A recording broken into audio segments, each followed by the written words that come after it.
Gee, I wonder what the best deck of March 2017 is going to be.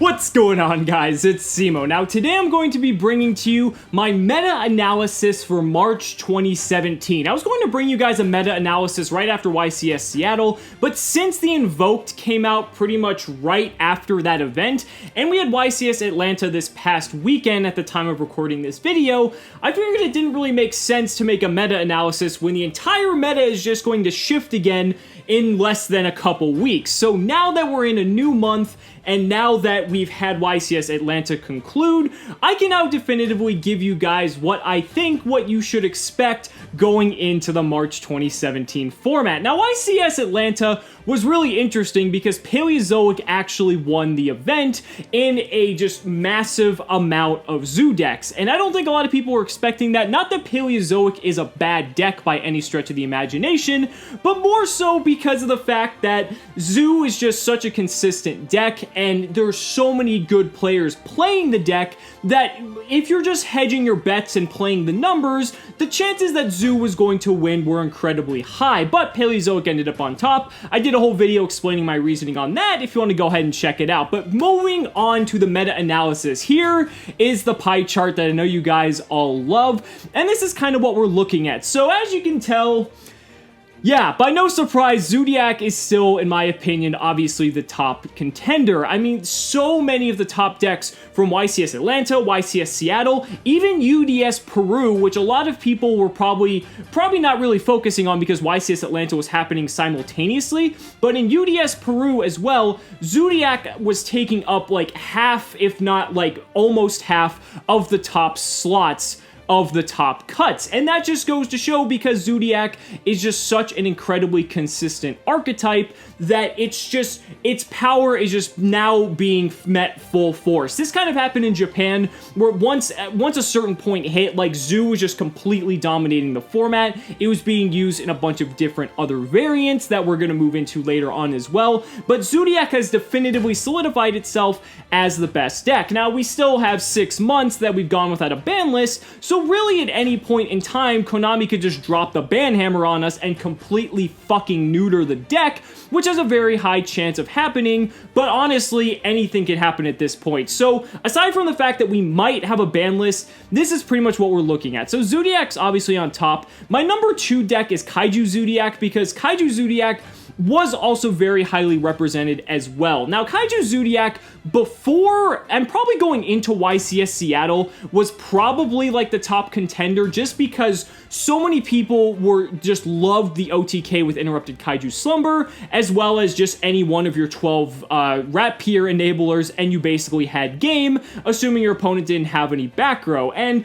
a lot of people loved that because you could just pretty much wipe out your opponent in a single turn and just pretty much move on to game 2 or game 3, or you finished your match entirely.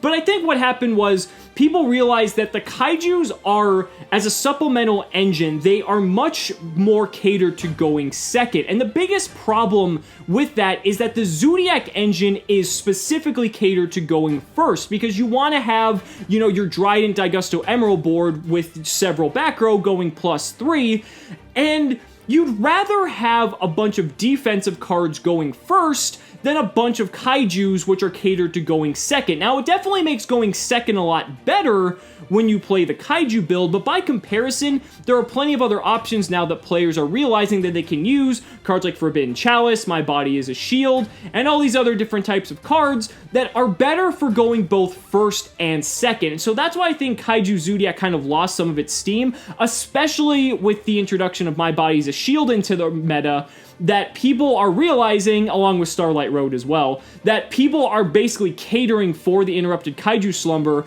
and they want to make sure that that has zero chance of going off because they know it's strictly OTK. So, rather than people trying to keep going with the Kaiju engine, people would rather play pure Zodiac, make cards like My Body is a Shield less effective, because the only real cards, if you're not playing the Kaiju Slumber, are really like Regeki, maybe Dark Hole if people were still playing it, but YCS Atlanta showed us that people were stopping playing Dark Hole or moving it to the side deck, or things like Dryden and Ghost Ogre as well. So by taking a card and making it less effective, it gives you a better chance because you're giving your opponent a dead card in a game where, you know, each card having so much value is so important. Now, moving on, I have Paleozoic here in the 3rd slot, taking up about maybe an 1/8 or so of the pie chart. And the reason I have Paleozoic here, I think Paleozoic I have much highly more represented than a lot of people might anticipate, and the reason for that is because Paleozoic won YCS Atlanta, and while it may seem, you know, not like that big of a deal,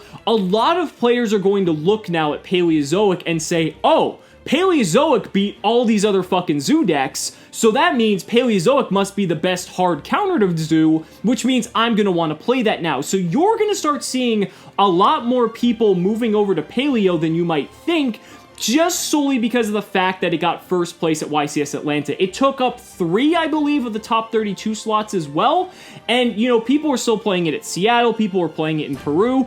The deck has a very solid Zodiac matchup just because the ways the deck is designed to grind out, and I did my whole discussion on that video, like I said, so you can check that out if you want more of the details.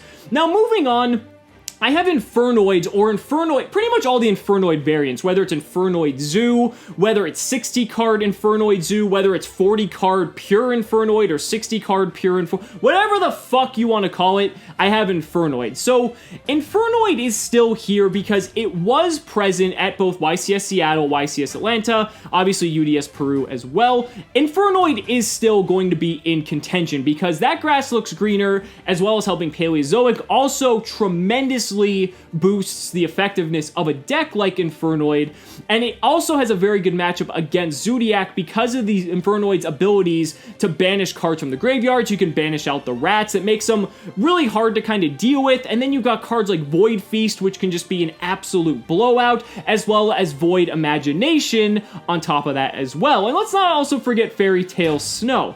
So the thing is, you're still going to be seeing your Infernoid decks and you want to prepare for that, but compared relatively to the amount of Zoo decks and Kaiju Zoo decks and Paleo decks, Infernoid's probably something you don't really want to have on your radar as high. You're going to want to prepare for the matchup for sure, but compared to everything else, it's something that you're going to probably want to just have as a secondary thing to worry about. Now moving on, Invoked was actually a deck that a lot of people were anticipating at YCS Atlanta to just be all over the place. And what actually ended up happening is the deck didn't show up because people kind of realized that while the Invoked cards are really good, like Alistair's an amazing card, Invocation's an amazing card, the deck doesn't really do a whole lot that the Zodiac Pure deck or Kaiju deck can't already do on its own. One interesting thing that Invoked Zoo can do very well is play around Dimensional Barrier, because if they barrier your fusion play, you can just do your traditional Xyz plays,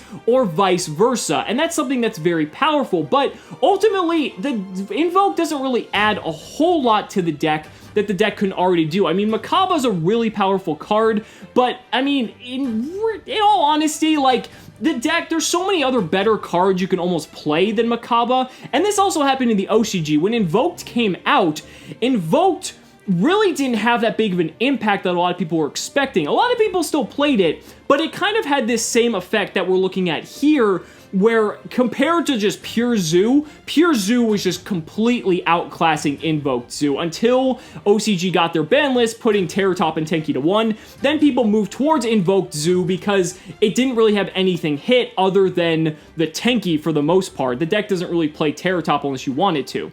Then moving on, we also have Wind Witch Artifact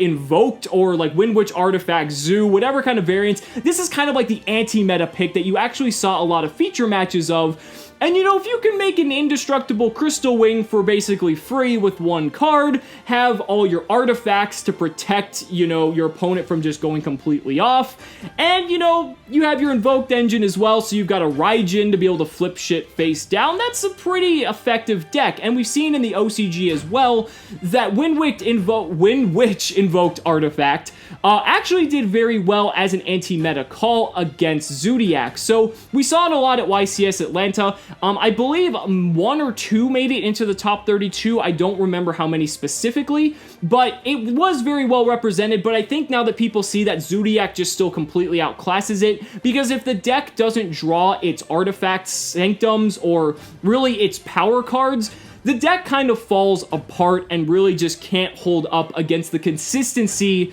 that Zoodiac boasts. And last but not least, we also have Metal Foe Zoo. It's that little tiny sliver between the Zoodiac Trident and the Wind Witch Ice Spell there.